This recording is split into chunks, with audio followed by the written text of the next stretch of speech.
All right, thank you for joining us. Before we went on the break, we were talking about the chairman of the Economic and Financial Crimes Commission, that is Ola Olukoyede, instructing that his staff declare their asset in line with civil service regulations and procedures. We have had lawyer Inibehe Efyong join us all the while, speaking with us with regards to that. But we also have joining us now lawyer and social development advocate Olutubosun Oshifowora joining us. Good morning. A pleasure to It's good to have you. Now, Inibeha has given us his position, and from the look of things, it's as if he has bones to pick. I heard you. With the EFCC.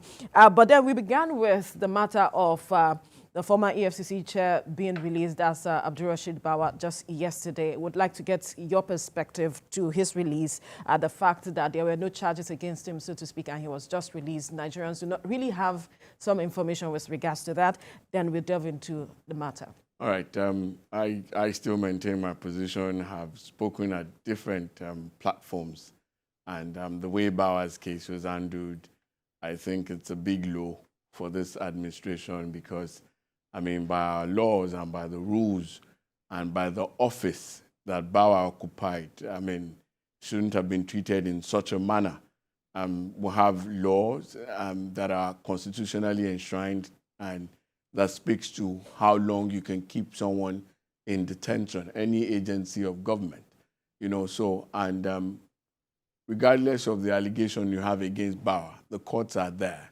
And at the end of the day, he was just released almost overnight because we saw, I woke up much later in the night and you know, like some thief in the night kind of experience. And I'm like, say, if you want your institutions to be respected, right, then you have to follow the rules. You have to go by the letters.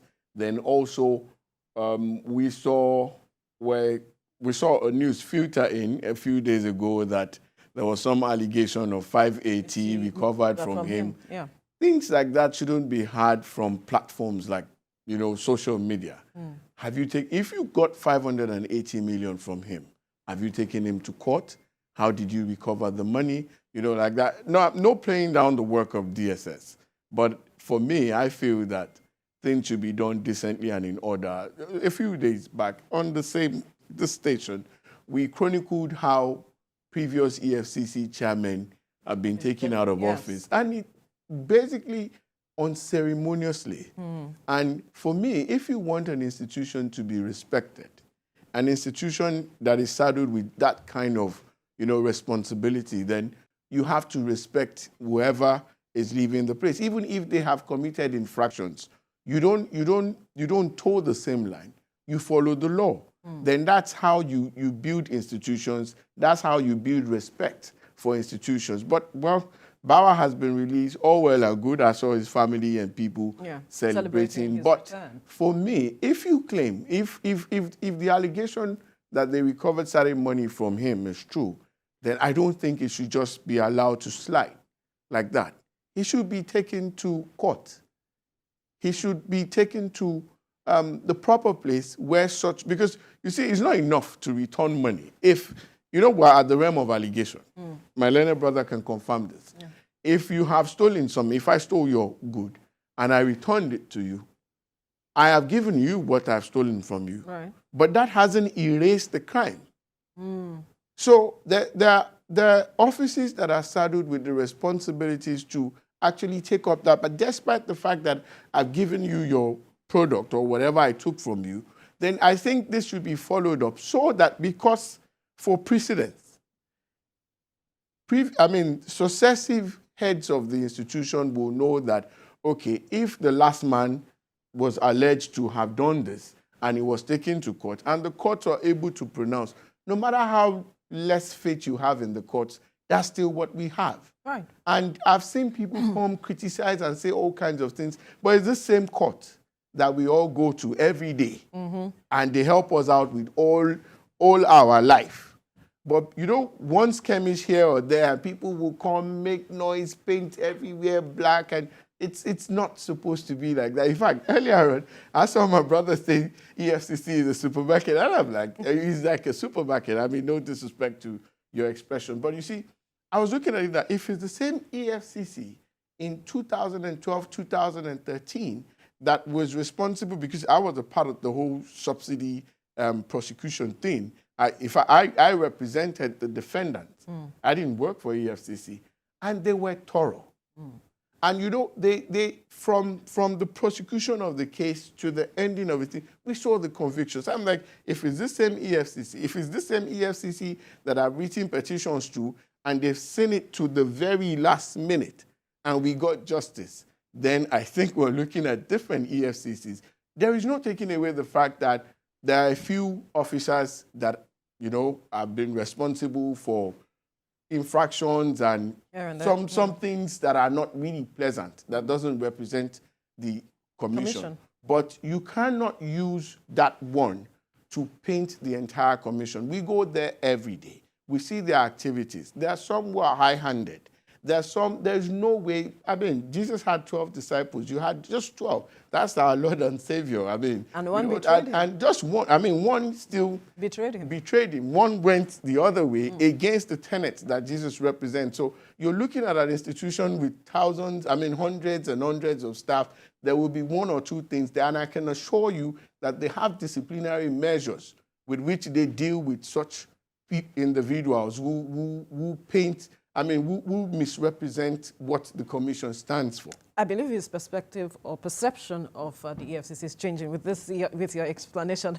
I know my brother very well. He knows the EFCC. I guess he's just aggrieved with the fact that, I mean, some things haven't gone well, because really, if you stand for anti-corruption, I mean, we shouldn't have 1% going against what you stand for. You should be 100% in what you do. And but we can't rule out the human factor. I think that's what Mr. Olukoyede want to achieve by saying that let's begin by declaring internally. Yes, by declaring assets. By saying that, okay, let's begin judgment from our house. Exactly. Like the scriptures will say. But how far would that even go at addressing this matter of transparency and the activities of those who work in the commission? What the chairman said is fantastic, right. Even though he, some people say he hasn't said something out of the ordinary, because really the rules governing their employment actually ask for asset declaration. But there was something the chairman said which makes a whole lot of sense. He said it's not just declaring, you would defend what you have declared. So, you know, I heard him say earlier on that a lot of times people just declare and they go. It's almost a formality. No, nothing happens with the declaration. You know, you see somebody saying he's just coming into the commission or coming into an employment and he's declaring the fact, if I'm here, I've worked for 2 years and I'm declaring houses in Banana, it's not about the declaration. You should ask me, how did you come about this thing? So that's what the chairman has said, that, see, declaring is one side. We're used to declaring. But this time around, you would defend what you have declared. And I think that's a step in the right direction, because really, a few information and news here and there about the commission in recent time hasn't been particularly pleasant. And I think that's why the chairman took it upon himself that, say, everybody, I have done mine, the secretary has done his own, then everybody come and declare in line with the rules and But his is not made public. That is what his argument was. Now, see, there are rules and procedures to this also. We have, if you want to actually assess what he has declared, there are ways you can go about it. The declaration is not really it's for public, and it's in public domain, but you can find it if you really want to assess it and you want to probe it. But I can't go about putting all my life in the hands of everybody. There are rules and procedures to this thing. And if you actually want it, you could get it. There are procedures to getting it. And I'll show you that's in place, sincerely speaking. But if what my brother wants is for him to come on air, if you want him to come on air and do that, I mean, if you want, I mean, we've seen previous occupants of, you know, all these positions, high positions, declare their assets. I have, through Freedom of Information Bill, assessed a few. I'm telling you what I've done.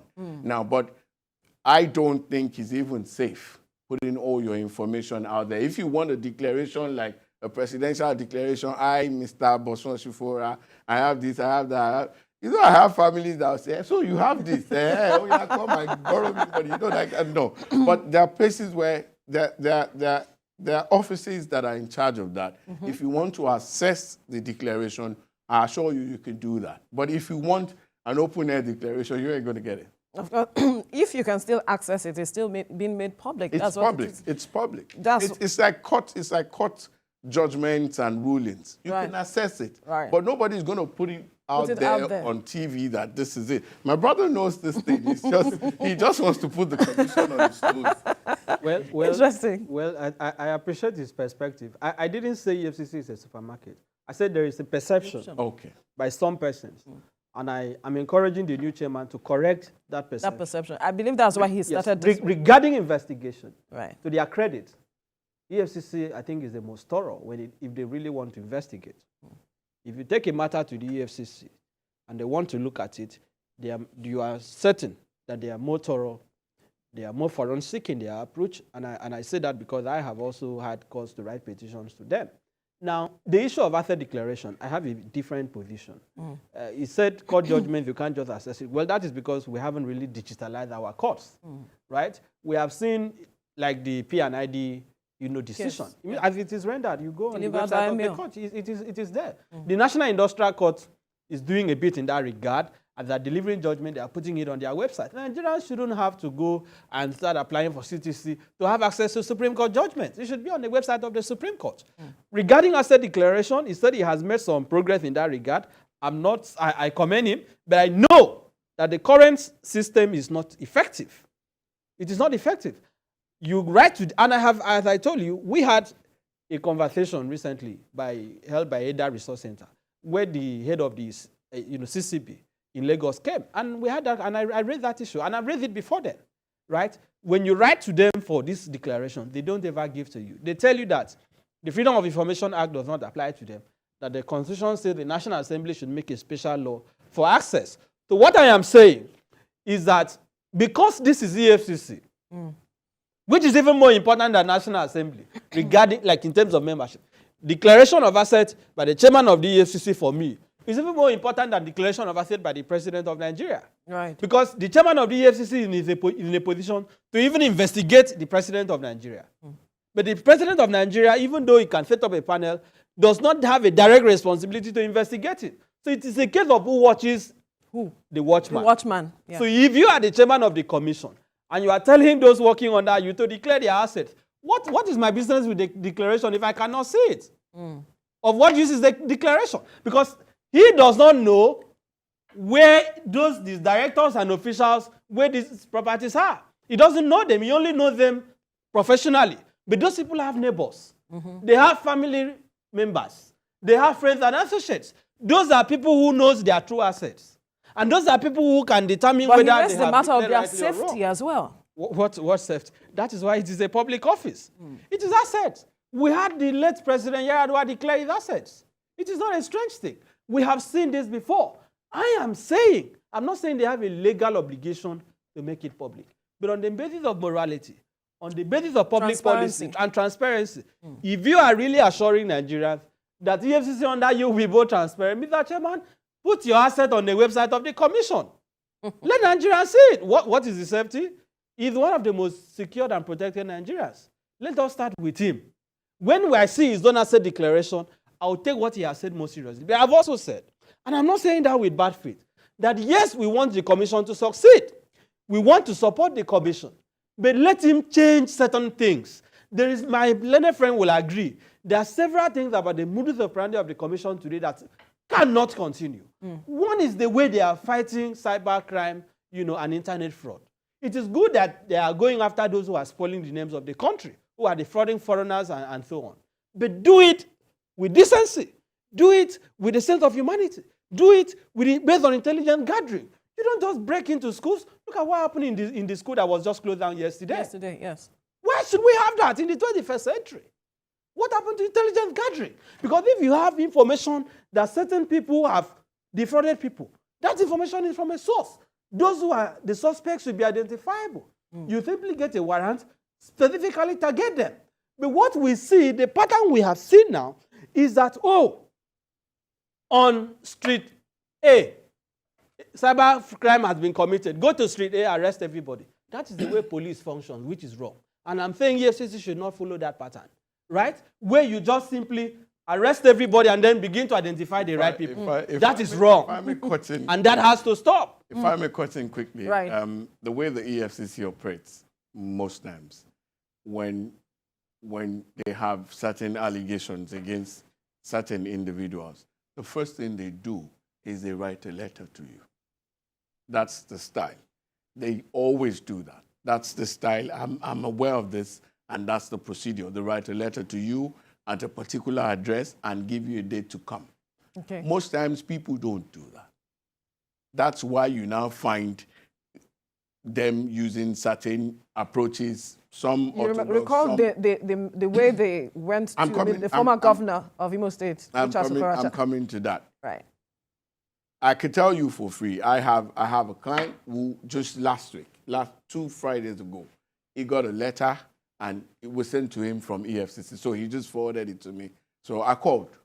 There's a number there. I called and I said, say, can we come the following Tuesday? And they obliged. That's EFCC for you. That's what I've known them to be. That's their style and that's how they operate. But most times you find that people don't honor such invites. At the end of the day, you find some people even rush to court to stop. So we've seen that before it used to be governors and people in high places. Now, no disrespect, ordinary individuals do same. Once you get an invite, you rush to court, you start calling, just because you know what you've done. Now, so at the end of the day, the same us that want the EFCC to function well will still come out and say they came to someone's house to arrest the person. Most times they don't come and arrest you without a warrant. They come with warrants.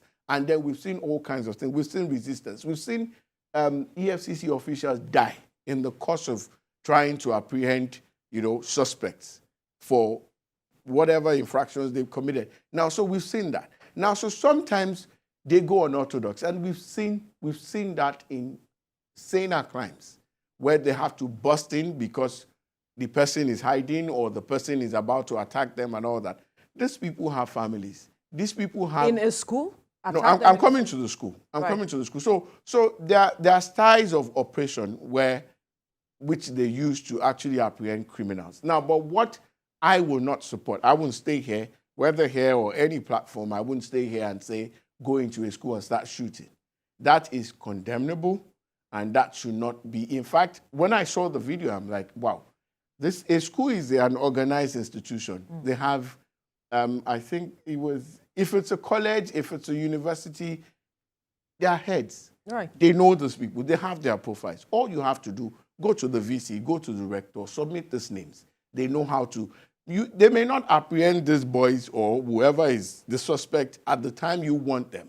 But these people write exams. Every student will come for exam. Absolutely. For me, that approach, sad, and it looks like something that should be credited to 17th century, not in this age of technology where you can track people by phone. You can track people through all kinds of means. That is condemnable. That should not be. For me, I feel that the head of EFCC in that state should actually be questioned and queried for that thing, because the team that went there is under a certain leadership, and that should be called to order. In fact, I expect that the EFCC by today or tomorrow should come out, tender an apology to the school and the rest of the students. I don't know what condition the students were in, but I saw them lying down, running, scampering for safety and all that. In an academic environment, the trauma that will go after that, it's left to be imagined. Absolutely. And I think such should be condemned openly. And I think the EFCC owe the school and Nigerians an apology in that regard. And then they should change the style. Running after Yahoo boys also, it doesn't even look decent. There are ways you can track people.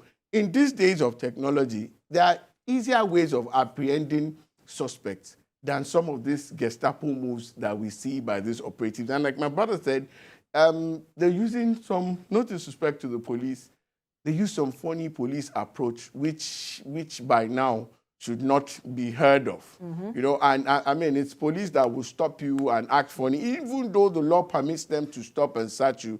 But most of the policemen we have, they operate from a place of inferiority complex. Once they see my brother with this blink, they just assume, So sometimes when I just go, I just be like, I'm a lawyer.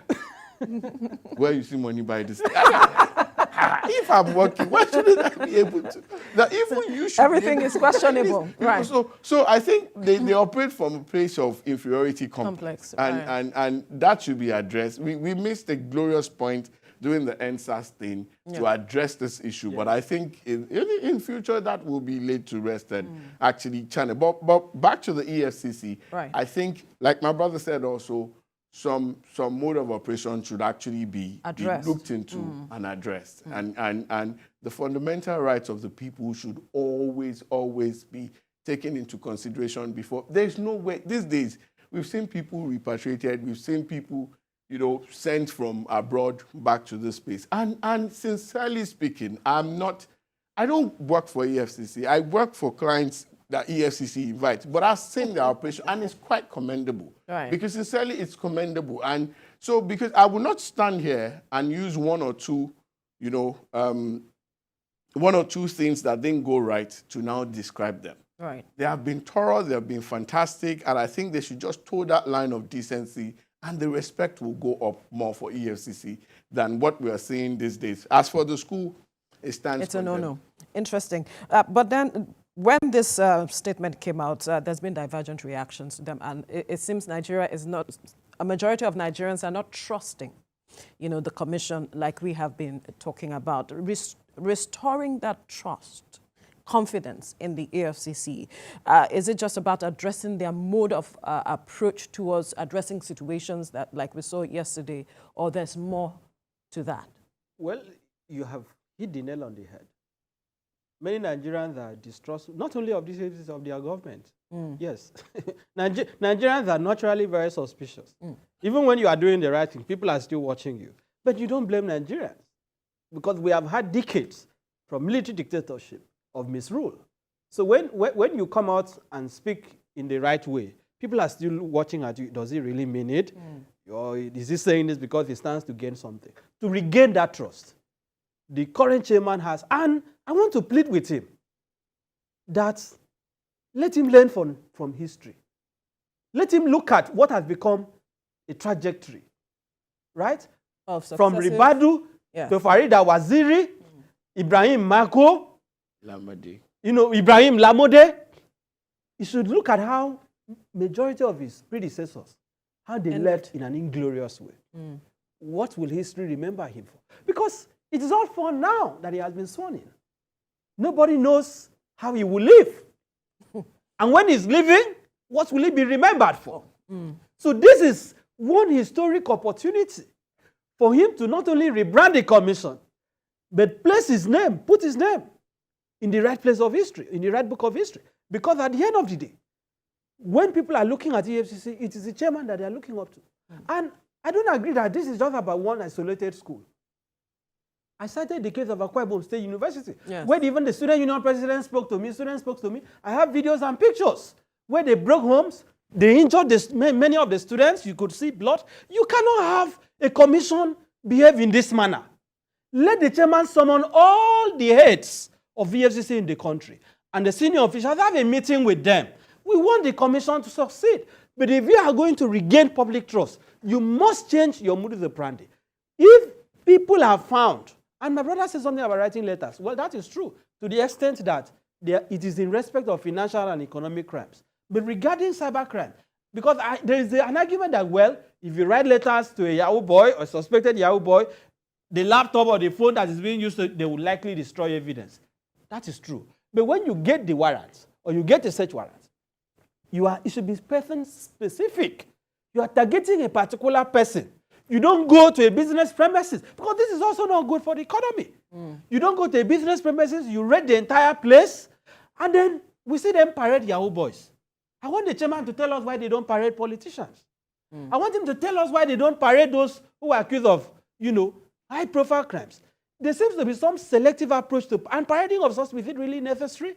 So let him change the modus operandi, and let him also have a more effective internal mechanisms of checkmating officials of the commission that are bringing bad image, that are spoiling the image of the commission. Regarding assets recovered, Akpabio mentioned that. Yes. Even though he's not the right person for that advocacy, really. But that is a conversation for another day. He's not the right person to tongue-lash EFCC. But he made a valid point, right? That they cannot account for the assets they have recovered. The chairman should look into that. He has been the secretary of the commission. He knows all the issues. I'm saying, don't just be a chairman by name. Be a chairman by doing things differently. That is why you are called new chairman of EFCC. Begin to do things in a new way. Change the way you arrest people. Change the way you investigate cases. Be non-partisan, be professional. Follow cases to the end. I told you that I have my own grievances. I have my own, the matters we have taken to them that you go to them, sometimes they don't even show willingness to pursue some of those matters. Maybe because of lack of manpower, maybe because of lack of resources. Because we must also motivate employees of the commission. That's another issue. That is why, Yeah. that is why the former president has serious questions to answer. Because after EFCC had spent over a decade prosecuting 2 former governors, and you now say you are giving them pardon, what do you expect the operative who risked their lives to investigate those people, the resources that was spent to prosecute them, how does it speak? What does that do to the morale of the commission? That should never happen again in this country. That you will have EFCC go to that extent up to the Supreme Court to secure convictions of such high-profile people, and because you are president, you tell them go and say no more. That is not good. I am encouraging the new chairman. Please, for the sake of your own interests, because look at his predecessor, he just came out of detention. Yes. How does he want to end his own tenure? Does he want to end like that?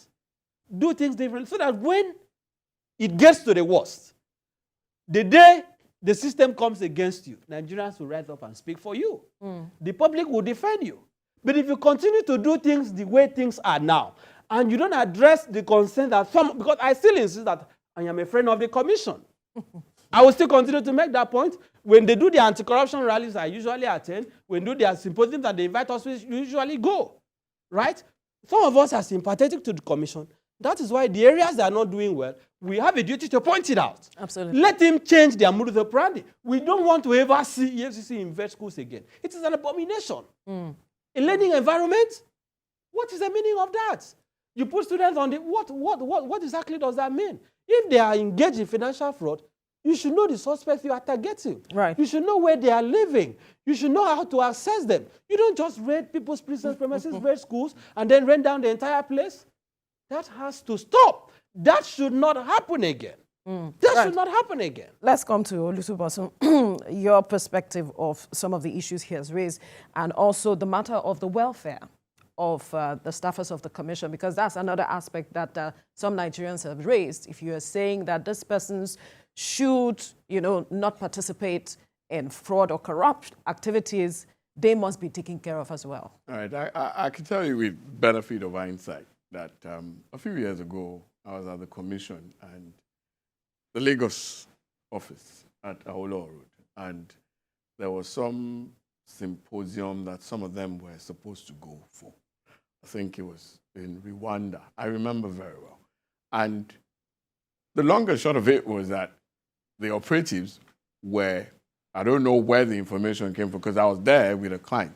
So I heard them, discussing, and one was actually lamenting and trying to, the thing was 2 days to that time, and he literally had to go find money to travel. Yes, I say this with all sense of responsibility. I was there because he was making arrangements, he said they were instructed that they should find their way there to Rwanda. Yes, that when they come back, they'll be reimbursed.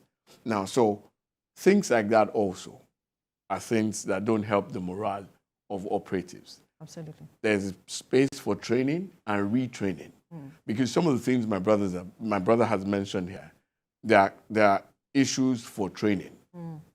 How often do they go for training? How much fund is available to them to train them? Because what they're doing, the job of the EFCC, it's a global thing.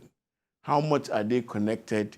How much are they at par with their fellow outside this country, how much technology is available to them.